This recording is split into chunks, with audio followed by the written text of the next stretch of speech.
नमस्कार दोस्तों, आप सभी का एक बार फिर से स्वागत है आपके अपने YouTube channel CG job education में।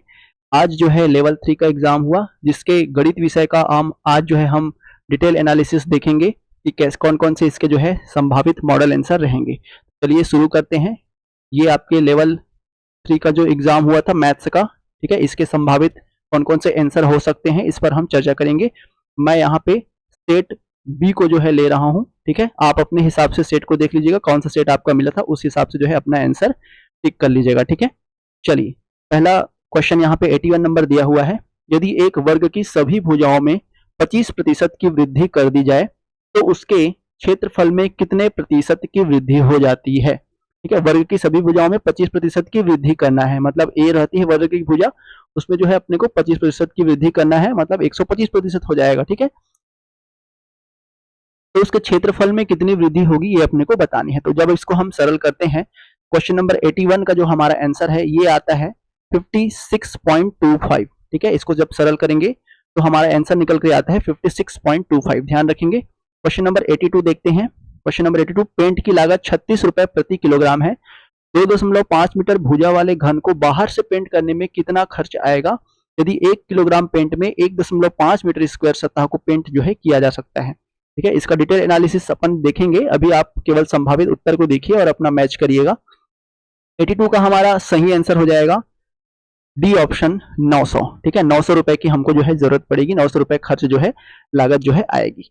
चलिए क्वेश्चन नंबर 83 का देखते हैं।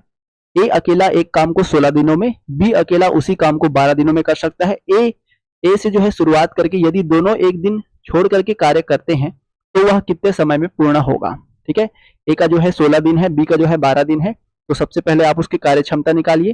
कार्य क्षमता निकाल करके एक दिन का आप ए का निकालिए, उसके बाद बी का जो है एक दिन का निकालिए।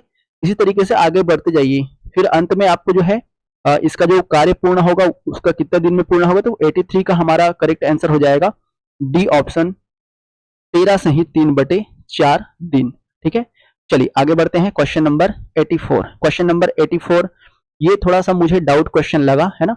ए का मान जो है 0.1039 है, तो 4a square minus 4a plus 1 plus 3a, ठीक है। यहाँ पे अगर इसको मैं लिखता हूं तो ये माइनस ए हो जाएगा और ये हो जाएगा 4a स्क्वायर और ये प्लस 1, इतना आ जाएगा, ठीक है। इसको जब हम कैलकुलेट करते हैं या ए की वैल्यू जब हम इतना रखते हैं तो ये आता है लगभग 0.93928084, इतना आता है, ठीक है। तो अगर मैं सब ऑप्शन को जो है कैलकुलेट करके देखता हूं, ठीक है, तो मुझे जो है सही आंसर इसका नजर नहीं आ रहा है, ठीक है। इसका सही आंसर जो है नजर आ रहा है 0.01 समथिंग ऐसा कुछ आया था मेरा, तो इसमें किसी में भी ये नहीं है, तो इसको आप स्टार मार्क लगा लीजिएगा, इसका सटीक आंसर नहीं आ पाया है, ठीक है। चलिए आगे बढ़ते हैं। Question number 85। यदि दो संख्याओं का योग 55 है तथा उनका महत्तम समापवर्तक व लघुत्तम समापवर्तक क्रमशः 5 और 120 है तो संख्याओं के व्युत्क्रम का योग जो है कितना होगा। क्वेश्चन नंबर 85 का जो है हमारा करेक्ट आंसर हो जाएगा सी ऑप्शन 11/120, ठीक है। इसका सी ऑप्शन जो है बिल्कुल करेक्ट हो जाएगा। क्वेश्चन नंबर 86 का देखते हैं। 4% और 6% के लाभ पर एक वस्तु के विक्रय मूल्य के बीच का अंतर जो है अंतर जो है 3 रुपए है, विक्रय मूल्य का अनुपात जो है कितना होगा, ठीक है। 4% और 6% का लाभ हमको यहाँ पे दिया गया है और विक्रय मूल्यों के बीच जो है अंतर हमको बताया गया कि कितना है, 3 रुपया है, ठीक है। तो आपको पहले जो है विक्रय मूल्य निकालनी पड़ेगी, फिर उसका हम क्या करेंगे, अनुपात करेंगे। तो इसका जो अनुपात आता है क्वेश्चन नंबर 86 का, इसका जो आंसर आ जाएगा ये आ जाएगा हमारा बी ऑप्शन 52:53, ठीक है। चलिए आगे बढ़ते हैं। Question number 87। एक दिन में कितनी बार घड़ी की सुइयां समकोण पर होती है, ठीक है। तो इसको कैलकुलेट करनी रहेगी आपको। तो इसका सही जवाब हो जाएगा क्वेश्चन नंबर 87 का 44, ठीक है। इसका सही जवाब हो जाएगा कितना, 44 बार जो है एक दिन में घड़ी की सुइयां समकोण पर होती है। चलिए आगे बढ़ते हैं। Question number 88। Question number 88 direct आपको फॉर्मूले में रखना है, ठीक है। यदि एक वर्ग के विकर्ण की लंबाई 20 सेंटीमीटर है तो उसका परिमाप जो है कितना होगा, निश्चित होगा। तो क्वेश्चन नंबर 88 का जो है आंसर हो जाएगा हमारा सी ऑप्शन 40 वर्गमूल 2 सेंटीमीटर, ठीक है। चलिए आगे बढ़ते हैं। Question number 89। त्रिभुज की भुजाओं का अनुपात जो है 1/2 अनुपात 1/3 अनुपात 1/4 दिया है। आप सबसे पहले इसको जो है, जो नीचे वाला पोर्शन रहता है इसका हम एलसीएम निकालते हैं। तो 4 तिया 12 हो जाएगा, फिर इसका गुणा करो तो ये 2 छक्का 12, फिर ये 3 चौक 12 है ना, फिर ये 4 तिया 12, तो ये 6:4:3 आपको मिल जाएगा। उसके बाद इसका जो परिमाप है वो 156 दिया है, तो 6 4 10 3 13 13 रेशियो बराबर हमको दिया है 156। ठीक है, तो एक रेशियो यानी 1 का मान हो जाएगा 13 एकम 13 और 13 दूनी 26, 1 का मान 12 आ गया। तो यहाँ से हमको क्या बताना है, सबसे बड़ी भुजा। तो सबसे बड़ी यानी हमारा कौन सा दिख रहा है, 6 वाला दिख रहा है, तो 12 6 को कितना हो जाएगा, 72 हो जाएगा। तो इसका जो है 89 का सही आंसर हमारा आ जाएगा सी ऑप्शन 72। तो इस तरीके से आसानी से जो है आप बना सकते हैं। चलिए क्वेश्चन नंबर 90 देखते हैं। अभी सबको डिटेल से बता पाना थोड़ा सा दिक्कत है, एक दिन चर्चा करेंगे इसके बारे में। ठीक है, यदि x का 10% y के 20% के बराबर है तो x अनुपात y का जो है मान कितना होगा। x का 10% तो x गुणित 10% बटे 100 हो जाएगा, बराबर y का 20% तो y का 20 बटे 100 हो जाएगा, ये है ना। 100 और 100 तो कैंसिल हो जाएगा, तो x बटे y बराबर यहां से कितना हो जाएगा, 20 बटे 10, यानी 0 0 कैंसिल, यानी 2 बटे 1, यानी हम इसको कह सकते हैं 2:1 होगा। ठीक है, तो क्वेश्चन नंबर 90 का जो है बी ऑप्शन बिल्कुल सही हो जाएगा। ठीक है, चलिए क्वेश्चन नंबर 91 देखते हैं। क्वेश्चन नंबर 91 भी थोड़ा सा डाउट वाला क्वेश्चन है, तो इसको भी आप लोग स्टार मार्क कर लीजिएगा। दो घनों के आयतन का अनुपात 8 अनुपात इतना है। अगर मैं पहले घन का जो है भुजा A1 मानता हूं और दूसरे घन का जो भुजा है वो A2 मानता हूं, तो इसका जो आयतन है तो 1/3 होता है घन का आयतन। इसका मान दिया है मेरा कितना, 8/125। ठीक है, तो A1 और A2 इसका मान कितना मिल जाएगा मुझे, 2/8 का घनमूल 2 हो जाएगा। ठीक है, 125 का हो जाएगा 5। तो A1 का जो है 2 रेशियो मिल गया, A2 का जो है 5 रेशियो मिल गया। तो उनकी भुजा और सतह के क्षेत्रफल का अनुपात, तो अगर मैं सतह का क्षेत्रफल लेता हूं संपूर्ण पृष्ठ का, तो 6a² होता है और भुजा A1 हो जाएगा और ये 6a1² हो जाएगा। तो A1 कट जाएगा तो 1/6a बचेगा। और जब हम इसमें कैलकुलेट करते हैं तो ये कोई ऑप्शन आ नहीं रहा है, इसलिए क्वेश्चन नंबर 91 थोड़ा सा डाउट में है, तो इसको आप लोग स्टार मार्क करके रख लीजिएगा। ठीक है, चलिए क्वेश्चन नंबर 92 देखते हैं। एक राशि को 5% साधारण ब्याज पर 4 साल के लिए निवेश करने पर 504 रुपए प्राप्त होते हैं। यदि उस राशि को 10% साधारण ब्याज पर 2/1/2 वर्ष के लिए निवेश करें तो कितनी जो है वृद्धि होगी। ठीक है, तो क्वेश्चन नंबर 92 का इसका बिल्कुल सही आंसर हमारा हो जाएगा 525, सी ऑप्शन इसका बिल्कुल सही हो जाएगा। ठीक है, question number 93, x, x+2, x+4, x+6 और x+8 का औसत 11 है। अंतिम 3 प्रेक्षणों का औसत क्या होगा। ऐसे प्रश्न अपन किए हुए हैं, है ना। अंतिम 3 का निकालना रहता है इसमें, या कौन सी संख्या छोड़ी गई है उसका जो है निकालना रहता है। तो ऐसे प्रश्न जो है आसानी से बन जाते हैं। तो क्वेश्चन नंबर 93 का हमारा सही आंसर हो जाएगा बी ऑप्शन 13, इसका बिल्कुल सटीक आंसर हो जाएगा। ठीक है, चलिए आगे बढ़ते हैं। क्वेश्चन नंबर 94, क्वेश्चन नंबर 94 में दिया है वर्गमूल 2 का मान 1.414 दिया हुआ है। तो हमको वर्गमूल 2 - 1 अपान वर्गमूल 2 + 1 का जो है कितना होगा मान, ये अपने को निकालना है।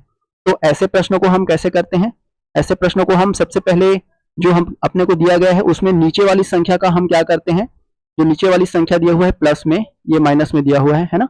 नीचे वाली संख्या का हम क्या करते हैं, परिमेयकरण करते हैं। तो नीचे वाली संख्या प्लस में दिया है तो माइनस जाएगा परिमेयकरण यहाँ पे। ठीक है, तो वर्गमूल 2 - 1 वर्गमूल 2 - 1। अब ये देखो ये दोनों माइनस में है। ठीक है, तो ये a - b का होल स्क्वायर आएगा, तो a² + b² - 2ab होता है, तो a² करेंगे तो वर्गमूल 2 का स्क्वायर 2 हो जाएगा।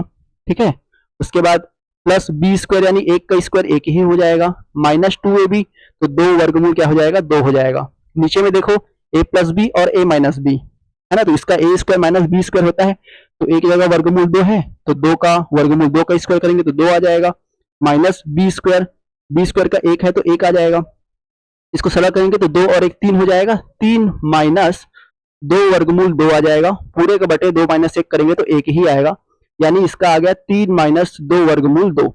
अब आप डायरेक्ट रख दीजिए 3 - 2 वर्गमूल 2 का मान हमको दिया है 1.414 रखेंगे इसका मान, तो 3 - अब इसको गुणा कर दीजिए, 2 चौक 8, 2 एकम 2, 2 चौक 8 दशमलव 2 एकम 2 और 3 में 2 दशमलव, इसको घटा दीजिए तो 3 दशमलव इधर कुछ नहीं है तो 0 0 लगा देंगे अपन, और 2.828 ऐसे करके घटा देंगे इसको, है ना। तो 10 में 2 घटाएंगे 10 में 8 घटाएंगे तो 2 आ जाएगा, फिर यहाँ पे हासिल आ जाएगा, 10 में 3 घटा देंगे तो 7 आ जाएगा, फिर यहाँ पे हासिल आ जाएगा। 10 में यहाँ पे 9 घटा देंगे तो 1 आ जाएगा, फिर यहाँ पे हासिल आ जाएगा। 3 में 3 घटाएंगे तो 0 आ जाएगा, तो 0.172 आ रहा है इसका आंसर। तो क्वेश्चन नंबर 94 का जो है ए ऑप्शन बिल्कुल करेक्ट हो जाएगा। ठीक है, चलिए इसी तरीके से देखेंगे। 6 पेनों का क्रय मूल्य 4 पेनों के विक्रय मूल्य के बराबर है, तो लाभ प्रतिशत क्या होगा? ऑलरेडी मैंने कराया है। 6 पेनों का क्रय मूल्य बोला गया है, तो 6 गुणित क्रय हो जाएगा, बराबर कितना है बोला है? 4 पेनों के विक्रय मूल्य के बराबर है। तो यहां से अगर मैं क्रय बटे विक्रय करता हूं, है ना, अगर मैं यहां से क्रय बटे विक्रय करता हूं तो ये कितना हो जाएगा? 4/6 हो जाएगा, या इसको मैं लिख सकता हूं 2/3। ठीक है, मतलब मैं किसी वस्तु को 2 रुपए में खरीद रहा हूं और कितने में बेच रहा हूं? 3 रुपया में बेच रहा हूं, तो मुझे 1 रुपए का लाभ हो रहा है। तो लाभ प्रतिशत, ये क्वेश्चन सेम टू सेम मैंने कराया हुआ है ऑलरेडी। तो 1 रुपए का मुझे लाभ हो रहा है, किस पर? 2 रुपया पर। तो कुरित क्या हो जाएगा? 100% हो जाएगा। इसको जब हम कैलकुलेट करेंगे तो कितना आ जाएगा? 50% आ जाएगा, जो कि हमारा क्या है? सी ऑप्शन जो है दिया हुआ है। तो सारी चीजें जो है आप लोगों को कराई गई है, कॉन्सेप्ट सारी चीजें क्लियर कराई गई है। सेम क्वेश्चन जो है उसी तरीके से कई सारे क्वेश्चन पूछे गए हैं। ठीक है, थोड़ी सी दिक्कत ये है कि इसमें पेडागोजी का कोई भी क्वेश्चन आपका आया नहीं हुआ है ना, बस इसी की थोड़ी सी समस्या है। दो अभाज्य संख्याएं x तथा y, जहां x जो है बड़ा है y का मान का लघुत्तम समावर्त 161 है, तो 3y माइनस x का मान कितना होगा? तो क्वेश्चन नंबर 96 का जो है आंसर हमारा हो जाएगा ए ऑप्शन। ठीक है, क्वेश्चन नंबर 96 का हमारा हो जाएगा ए ऑप्शन। चलिए आगे बढ़ते हैं। 3 पुरुष या 5 महिलाएं एक कार्य को 43 दिनों में पूरा करते हैं, तो 5 पुरुष और 6 महिलाएं उस कार्य को कितने दिनों में पूरा करेंगे? तो ये भी बहुत ही इजी क्वेश्चन है ना। तो इसका जो है आंसर हो जाएगा क्वेश्चन नंबर 97 का हो जाएगा हमारा सी ऑप्शन बिल्कुल सही जवाब। ठीक है, चलिए आगे बढ़ते हैं क्वेश्चन नंबर 98 में। 16 वर्ष में कितनी प्रतिशत वार्षिक दर से कोई धनराशि 2 गुनी हो जाएगी? देख लो, सेम क्वेश्चन है ना। मान लेते हैं कि पी कोई धनराशि है ना, तो यहाँ पे समय हमको दिया है 16 वर्ष। ठीक है, और हमको आर हमको नहीं पता है। ठीक है, आर हमको नहीं पता है फिलहाल, है ना। तो ये क्या हो जाएगी? दुगनी, मतलब 2p बोला है। ठीक है, तो यहां से अगर मैं 2p माइनस पी कर देता हूं तो मुझे p मिल जाता है, जो कि मेरा क्या है? साधारण ब्याज है। तो p बराबर p गुणित r गुणित t दिया हुआ है 16 पूरे के बटे 100 हो जाता है। p और p यहां से कैंसिल हो जाता है, r बराबर यहाँ पे क्या हो जाता है? 100/16 हो जाता है, जो कि मेरा कितना निकल के आ जाएगा? क्वेश्चन नंबर 98 का हमारा बी ऑप्शन निकल करके आ जाएगा। ठीक है, 6 सही 1/4%। इस तरीके से आप सरल कर सकते हो। ये छोटी छोटी चीजें हैं, ठीक है, ज्यादा लंबा है, उसको मैं अभी सरल करके नहीं बता रहा हूँ। एक दिन डिटेल एनालिसिस जो है उस पर अपन कर लेंगे। क्वेश्चन नंबर 99 देखो। 110 मीटर लंबी रेलगाड़ी 72 किलोमीटर प्रति घंटा की गति से जो है चलकर 132 मीटर पुल को जो है पार करने में कितना समय लेगी? समय बराबर अपने को निकालना है, तो 4 बराबर दूरी बटे समय हम जानते हैं। तो अगर मैं समय का निकालता हूं तो क्या हो जाएगा? दूरी बटे 4 हो जाएगा, है ना भाई। समय का क्या हो जाएगा? दूरी बटे 4 हो जाएगा। अब दूरी यानी कुल दूरी, यानी 110 मीटर लंबा रेलगाड़ी है और प्लस जो है 132 मीटर वो क्या है? लंबा पुल है। तो दोनों को जो है अपन टोटल डिस्टेंस मानते हैं। ठीक है, तो दोनों को जोड़ दो सबसे पहले, तो आप ये हो जाएगा 2, 3 और 1 4 और 1 और 1 2, 242 हो जाएगा बटे 4। अब 4 हमको दिया है 72, अब ये किलोमीटर प्रति घंटे में दिया है। ठीक है, किलोमीटर प्रति घंटे में दिया है, तो इसको आप पहले आप लोग जो है चेंज कर लेंगे। ठीक है, पहले आप लोग जो है चेंज कर लेंगे, तो 18/5 हो जाएगा। इस तरीके से इसको आप लोग जब कैलकुलेट करेंगे, क्वेश्चन नंबर 99 का आंसर हमारा हो जाएगा बी ऑप्शन 12.1 सेकंड। ठीक है, तो ये हो जाएगा इसका सही जवाब क्वेश्चन नंबर 99 का। चलिए आगे देखते हैं क्वेश्चन नंबर 100। क्वेश्चन नंबर 100 पे आ जाइए। 2/5 गुणित 15/21 गुणित 60/10 गुणित 3/8 में जोड़ने पर एक पूर्ण संख्या प्राप्त हो जाए, तो कौन सा ऐसा छोटा सा छोटा भिन्न है? ठीक है, जिसको जोड़ने पर जो है पूर्ण संख्या ये प्राप्त हो जाए। तो इसका क्वेश्चन नंबर 100 का बिल्कुल सही जवाब हो जाएगा। अब देखो, पूर्ण संख्या मतलब आप लोग 1 मान सकते हो, है ना, जोड़ने पर 1 मिल जाएगा। ठीक है, पूर्ण संख्या आप लोग मान सकते हो। तो इसका क्वेश्चन नंबर 100 का हमारा सही आंसर हो जाएगा सी ऑप्शन 37/40। ठीक है, चलिए आगे बढ़ते हैं क्वेश्चन नंबर 101 में। क्वेश्चन नंबर 101 दिया है 8 संतरे 34 रुपए की दर से संतरों को जो है खरीदा जाता है और 12 संतरों को 57 रुपए की दर से बेचा जाता है, तो 45 रुपया लाभ कमाने के लिए कितने संतरे जो है बेचने पड़ेंगे? तो क्वेश्चन नंबर 101 का जो है हमारा करेक्ट आंसर हो जाएगा वो हो जाएगा 90। ठीक है, चलिए आगे बढ़ते हैं क्वेश्चन नंबर 102। अब 102 पे देखिए, केले की कीमत में 30% की वृद्धि के कारण 7 रुपए 80 पैसे रुपए में 3 केले कम उपलब्ध हैं, है ना। केले की कीमत क्या हो गई है? 30% बढ़ गई है, जिस वजह से जिस वजह से जो है 7 रुपया 80 पैसा में जो है रुपए में 3 केले कम उपलब्ध हैं। 3 केले कम मतलब 9 केले, क्योंकि एक दर्जन का यहाँ पे जो है बोला गया है, मतलब 9 किलो का रुपया जो है कितना है, 7 रुपया 80 पैसा है। तो अगर मैं एक केले का निकालता हूं तो कितना हो जाएगा, 7 रुपया 80 पैसा बटे क्या हो जाएगा, 9 हो जाएगा। तो हमको क्या बोला गया है कि केले की प्रति दर्जन वर्तमान दर क्या होगी, प्रति दर्जन। अब एक केले का मूल्य मुझे इतना मिल गया, तो प्रति दर्जन यानी 12 किलो का मूल्य कितना हो जाएगा, 7.80 बटे 9 गुणित 12 कर दीजिए। तो ये हो जाएगा 3 तिया 9 और ये हो जाएगा 3 चौके 12। तो यहां से 4 को इसके साथ गुणा कर दीजिए। अच्छा ये भी बचा है तो 3 को इसको भाग कर दीजिए। तो 3 दूनी 6 और 3 छको 18 और 3 शून्यम शून्य, यहाँ से आ गया 2.60 गुणित 4 आ गया। अब इसको गुणा कर दीजिए। तो 4 शून्यम शून्य, 4 छक्का 24 की 4 हासिल 2, 4 दूनी 8 और 1 2 10, यानी ये कितना आ गया 10.40 निकल करके आ गया, जो कि हमारा जो है डी ऑप्शन बन रहा है। ठीक है, क्वेश्चन नंबर 102 का। चलिए अपना मिलाते जाइएगा कितना सही हो रहा है, बाकी हो सकता है थोड़ी बहुत इधर उधर हो जाए, वो आप लोग ध्यान रखेंगे। ठीक है, बाकी मैं अपने साइड से पूरा क्लियर करने की कोशिश कर रहा हूँ। क्वेश्चन नंबर 103, यदि एक व्यक्ति 10 किलोमीटर प्रति घंटे के स्थान पर 14 किलोमीटर प्रति घंटे की गति से चलता है तो वह 20 किलोमीटर अधिक चलता है, उसके द्वारा तय की गई वास्तविक दूरी क्या है ना। 10 किलोमीटर के स्थान पर अगर वो 14 किलोमीटर प्रति घंटा की गति से चले तो 20 किलोमीटर अधिक चलता है बोला गया है। तो क्वेश्चन नंबर इसका जो आंसर हो जाएगा क्वेश्चन नंबर 103 का 50 किलोमीटर इसकी जो है क्या हो जाएगी, वास्तविक दूरी हो जाएगी। ठीक है, चलिए आगे देखते हैं। क्वेश्चन नंबर 104, दो संख्याओं का योग 2490 है, यदि एक संख्या 6.5% और दूसरी संख्या 8.5% के बराबर है तो वह संख्याएं कौन कौन सी होगी। ठीक है, क्वेश्चन नंबर 104 का जो है करेक्ट आंसर हो जाएगा हमारा question number option number D 14, 11 और 10, 79। ठीक है, चलिए बताएंगे इसको सबको एनालिसिस करके। चलिए क्वेश्चन नंबर 105 देखेंगे। एक कक्षा के छात्रों की औसत आयु 15.8 वर्ष है। कक्षा में लड़कों की औसत आयु 16.4 वर्ष और लड़कियों की औसत आयु 15.4 वर्ष है। तो कक्षा में लड़कों की संख्या और लड़कियों की संख्या का अनुपात जो है क्या क्या है वो, तो सबसे पहले आपको जो है लड़कों की संख्या कितनी है वो निकालनी है। ठीक है, लड़कियों की संख्या कितनी है वो निकालनी है, फिर उसका जो है क्या कर देना है, भाग कर देना है। तो 105 का जो हमारा सही आंसर है वो निकल करके आ जाएगा बी ऑप्शन 2:3। ठीक है, क्या निकल के आ जाएगा, बी ऑप्शन 2:3। चलिए आगे बढ़ते हैं। क्वेश्चन नंबर 106, एक समूह में कुछ गाय और कौवे हैं तथा पैरों की संख्या सिरों की संख्या के 2 गुने से 14 अधिक है ना। पैरों की संख्या सिरों की संख्या वाला क्वेश्चन मैंने अपने क्लास में कराया हुआ था, बस वही फॉर्मूला लगानी है और आपको आंसर जो है आ जाएगा। तो इसका हमारा जवाब हो जाएगा क्वेश्चन नंबर 106 का बी ऑप्शन 7। ठीक है, क्या हो जाएगा इसका, बी ऑप्शन 7। चलिए आगे बढ़ते हैं। क्वेश्चन नंबर 107, एक व्यक्ति प्रथम 160 किलोमीटर की दूरी 64 किलोमीटर तथा अगले 160 की दूरी जो है 80 किलोमीटर प्रति घंटे की गति से तय करता है, तो 320 किलोमीटर की यात्रा की औसत गति कितनी होगी। मैंने बताया था है ना, आधी दूरी इतने में, आधी दूरी इतने में, ऐसे करके एक क्वेश्चन कराया था। तो यहाँ पे डिस्टेंस को मेजर कर दिया गया है कि 160 किलोमीटर पहले 64 किलोमीटर प्रति घंटे की गति से है ना, तो 160 बटे आप 64 कर लीजिए। यहाँ पे जो भी वैल्यू आएगा है ना, 160 दूरी हो जाएगी और ये चाल हो जाएगी, तो यहाँ पे समय मिल जाएगा। मतलब अपने को कुल समय सबसे पहले निकालना है ना, अपने को कुल समय निकालना है। तो यहाँ से एक समय मिल जाएगा और 160 बटे 80 किलोमीटर यहाँ से दूसरा समय मिल जाएगा। तो यहाँ से दोनों को जब हम जोड़ देंगे तो कुल समय मिल जाएगा और हमको क्या निकालना है, औसत गति कितनी है।